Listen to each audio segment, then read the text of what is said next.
Hi, I'm Gordon Burkell from Filmmaker U. At Filmmaker U, we create courses for film professionals to deepen and diversify your existing skill set.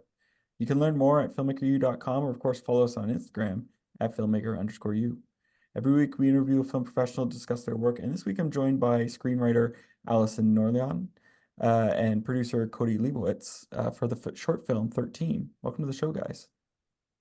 Thank you. Thanks for having us.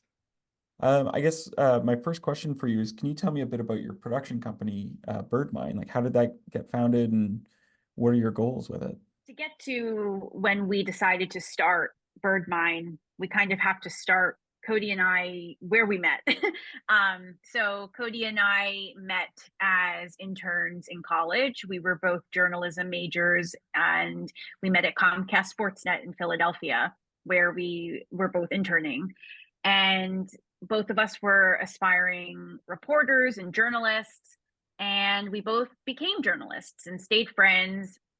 And over the years, we'd talk about our careers and where we saw ourselves in 5 to 10 years. And just, we loved the news industry, but there were aspects of the industry that we were unhappy with. And we wanted to tell longer form stories. We wanted to tell stories that mattered to us. And we didn't often get to do that as journalists, working as general assignment reporters in a news station that assigns often the stories that you are required to tell.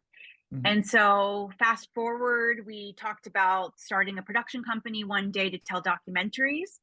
And in 2020, I had just been furloughed from a full-time job because of the pandemic, and Kody reached out just to check in and then said, do you want to start that company we talked about over the last few years? And we had to kind of sit with it for a week or so to figure out logistically how we were going to do this, because it's an undertaking. And then came back together and said, I said to him, let's do it. And that's how BirdMine began. I grew up in a household in the projects in East Harlem. There's a program at WNET, the public television station, to get more people of color behind the camera, in the editing room, doing sound, writing scripts. When they put me in a dark room and they showed me how to use the splicer and the rewinds, I felt this big sigh of relief, this sense of, wow, I found my space. The editing part of filmmaking is the real nuts and bolts, what makes films come to life. You can ask Spielberg, you can ask Tarantino, you can ask Spike. When you sit here, this is where the proof is in the pudding. I'm Sam Pollard, and this is my class on documentary editing.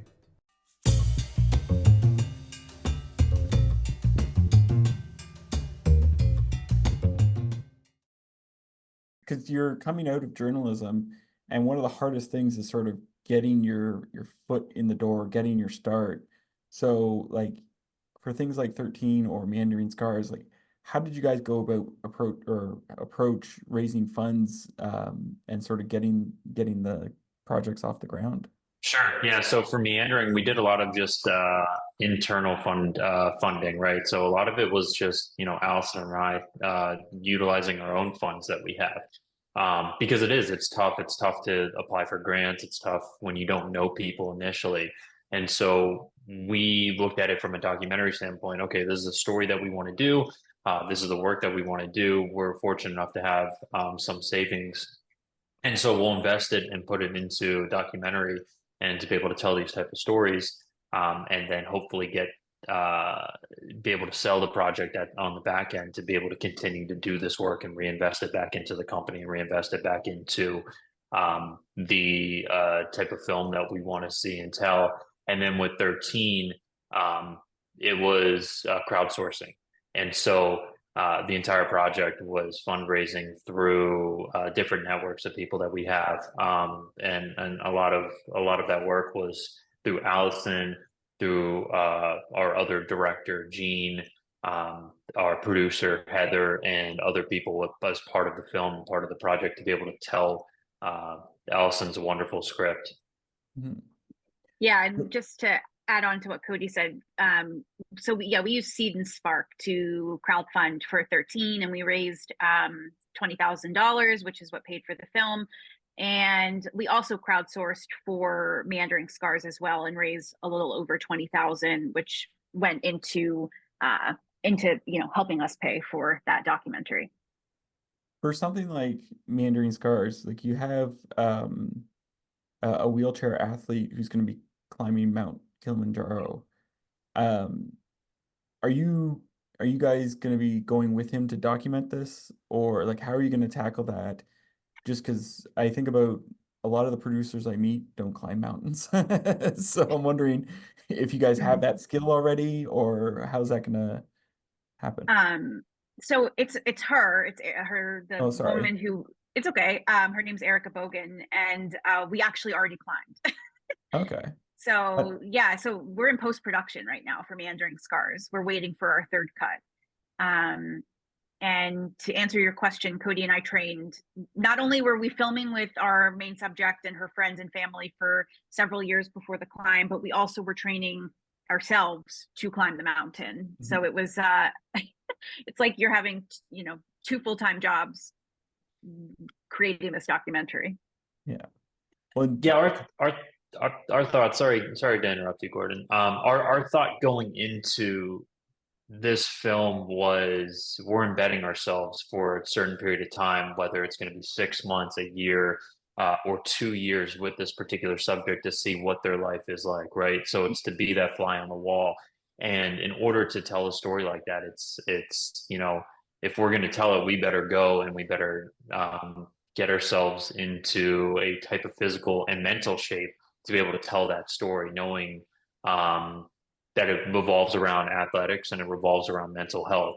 And so we wanted to be embedded with her, with Erica throughout that. And that also meant going to Kilimanjaro and filming while climbing the mountain. I've always, whenever I see a mountain climbing documentary, I'm always fascinated because I feel badly for the DPs because they have to climb ahead to get the shots of them coming and lug all the equipment up as well as they're sleeping and stuff. So did you guys, it was just you two that went with her, or did you bring extra crew or anything? Yeah, there were 5 of us actually. We had a DP for the shoot, Valentina V. We brought another videographer who's a reporter, and then Jay in Sacramento that both Allison and I are friends with, Becca Hoppiger. And then we had a drone operator as well, Bobby Katz, who is Allison's cousin. So it was the 5 of us. We knew that for a shoot like this, because there were Erica, her team, which was 5 to 7 people at the time as we were trying to prepare for this. Plus, we knew that there were going to be porters and guides on this trip. And so we wanted to make sure that we were going to be able to get as much video and as much sound as possible and try to tell as much of the story as we could. And so in order to do that, like you said, it's making sure someone is ahead, someone is with the main subject, someone is filming and focusing on the team guide at that time, trying to find what is happening that day, and so that we're not missing some of that video too. Because if it's just Allison and I, there's no way we would have gotten anywhere near the amount of footage that we were able to get and tell the type of documentary and the type of story that we were able to get without that full crew. Now, there is also Mount Everest, so we make a sequel if this one does well. And no, Kody's on his own. If Erica wants to go up there, then yeah, we'll go. I'd love to jump to 13 and ask you sort of where that came from, how you guys sort of came up with the story and developed it. Sure. So 13 is actually inspired by real life. So I wrote 13, and it's inspired by my mother and my sister. It's really a love letter to them. And in real life, my older sister, who is profoundly disabled, she was the first person with developmental disabilities to have a bat mitzvah at our synagogue growing up. Mhm. And it was always, it was a moment. I mean, there are many moments from my childhood that sort of stuck out in my mind, but this moment in particular stuck out always because if my mother had not asked for this, said, I want my daughter to have this coming of age ceremony, it would have never happened. And then, and Becky was really sort of, I like to say my mom and my sister were trailblazers because because of her bat mitzvah, so many other young people with disabilities who came after her were able to have, you know, their coming of age ceremonies. So it always stuck in my mind, and I decided I wanted to write a film about it. And so I did. And so 13 is not identical to real life. I, you know, quote unquote, raised the stakes to make it more interesting. In real life, you know, my sister was not terminally ill. There's a few different aspects of the film that are not true to life, but overall, the message of, you know, creating or allowing inclusivity, sort of looking at how inclusivity and tradition meet, I think, you know, the messaging is the same. And I also think the messaging, even though it's a very Jewish focused story, whether you are Jewish or Christian or Muslim or just live in a family who has traditional values, I think in a way all of us grow up with some sort of tradition. And so I think anyone can relate to the story of looking at tradition from a, you know, a different perspective, and how to make tradition more inclusive for everyone. One of the things that I wanted to ask about is, you know, with a short, you tend to have very little time to sort of work out a story and make us feel for the characters. So how did you approach that to make sure that we, the audience, would, you know, feel for these characters, but, you know, it wouldn't become like a 72-minute short? Sure. I mean, I guess it was just really the writing process and rewriting, because I mean, there were several iterations of the script. You know, for me, I'm definitely enjoy collaboration, and I won't, after I write something, I give it to several people, to several fellow screenwriters to read and to provide notes. And so, I mean, 13, this final draft of 13 happened after several, you know, rewrites. And so yeah, I mean, I think that for me, the characters, creating emotional characters that, you know, I think with, and also we were so blessed to have these amazing actors who played, you know, the mother role inspired by my mom, Rena Strober, and Naomi Rubin, who played the role inspired by my sister. They're incredible actors, and they really brought these characters to life. And I think, like, I mean, you watch the film, I think when you watch it, you can really relate to the mother's struggle, and you can relate to, I mean, even Naomi's character, the role inspired by my sister, you can see in, you know, her eyes and her vocalizations and her body language, even how important, like, her understanding of what's happening and how important it is to her. And so I think, you know, through the development of those characters and through the acting, it, you know, combined to make what I believe, and I'm biased, I guess, is a great film. What were some of the challenges you faced in getting this film made? Challenges. I mean, Kody and I are pretty new filmmakers. So, you know, we spent most of our careers as journalists. And so all of this is very new to us. I needed a lot of advice. I mean, I had a co-director on this film, Jean Lee, who's a friend of mine, and Heather Ostrov, who was our producer. I couldn't have done it without them. I mean, they really helped me navigate this world, because this was my first narrative film. My husband, Sean Collins Smith, who's an executive producer on our film, he's a screenwriter, and so, you know, he was definitely a go-to person to help me navigate everything from the, you know, the screenwriting aspect to the production aspect. So we had, so, you know, it takes a village, and we definitely had a great village behind us to help us create the film. You know, obviously fundraising is not fun. And so fundraising for the film was an interesting experience. I would say, you know, overall, I think the biggest challenge with 13 was just, there was a learning curve, to be honest with you. So it was trying to learn while creating, but that is how I learn best. So, but luckily it worked out, and we had a great team of people behind us who supported us. And I don't know if Kody has any other additions. Yeah, I think the big thing, you summed it up really well, Allison, but the big thing is like the business aspect of it, because Allison's also running a production company while directing and then screenwriting this film. And so it's location scouting because it's a small team, right?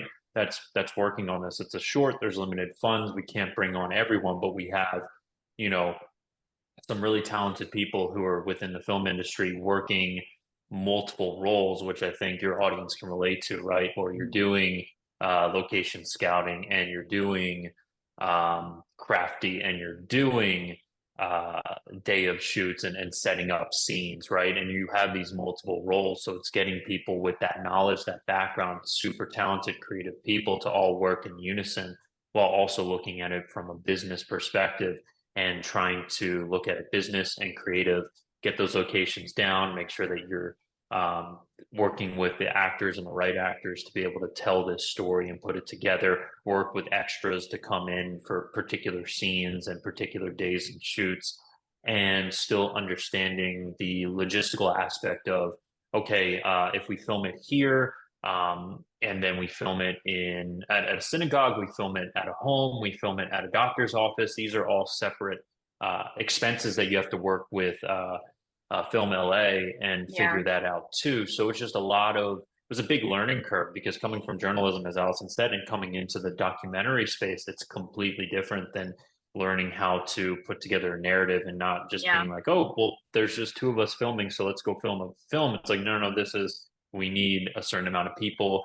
We need lighting. We need sound. We need DP and an assistant DP to be able to fill these roles, because it's as Allison said, because I'm going to take her words, it takes a village to sort of raise that child, to raise that film up, to be able to tell a good story and produce a good film. Probably one of the smartest things I've ever done for my career. It gave me all the tools that I needed to be able to jump into a new career. Getting myself into a mindset, thinking like an editor, and being around people that I can talk to on that level was really invaluable to me. A lot of the things that I learned from that class, I still think about. I loved the classroom. I loved the computer stations. We built a sense of community. And it also instills a lot of confidence in you to take that and go out into the world. After I took the class, I felt very prepared to take the next step. I owe Manhattan Workshop the career that I have right now. Things have been going great, and I really have the Manhattan Workshop to thank for that.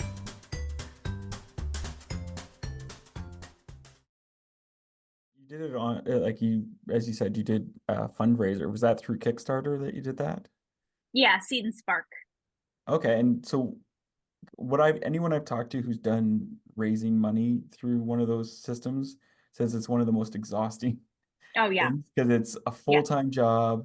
So how did you tackle that, and what pointers would you give young filmmakers who are just getting started and want to use that approach? Sure. So, and I'll add, Seed and Spark and the fundraising aspect of this was sort of a collaboration with my co-director, Jean Lee. It was really a labor of love. I'll put it that way. She and fundraising is a beast of its own. I mean, it's like a full-time job in a way, because first of all, you have to put together the profile of the fundraiser. And so that's a whole thing on its own. And so, it's lots of writing, you create a video, you put out incentives so people are more willing to donate to your film. Once the fundraiser is live, you have to keep that momentum. So it's this constant, like for 13, she and I really kind of game planned, okay, what are we going to do every day with social media to ensure that 13 is top of mind whenever somebody logs on their Facebook or their Instagram or their Twitter, whatever it's called now, X.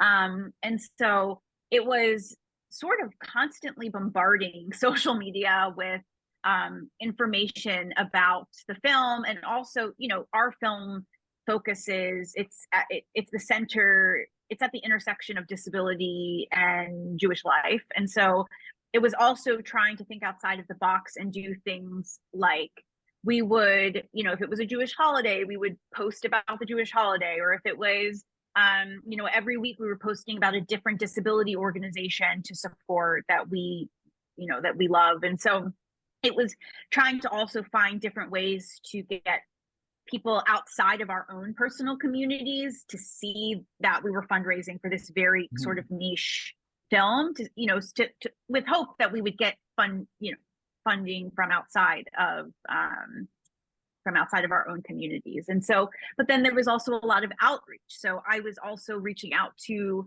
a lot of different Jewish organizations to see if we could get any type of funding. And so one of the photos we were using to promote 13 is a photo from my sister's bat mitzvah, and it was from the Jewish Federation of South Jersey at the time covered this, like they wrote a story for the local Jewish paper about my sister's bat mitzvah back, you know, in the 90s.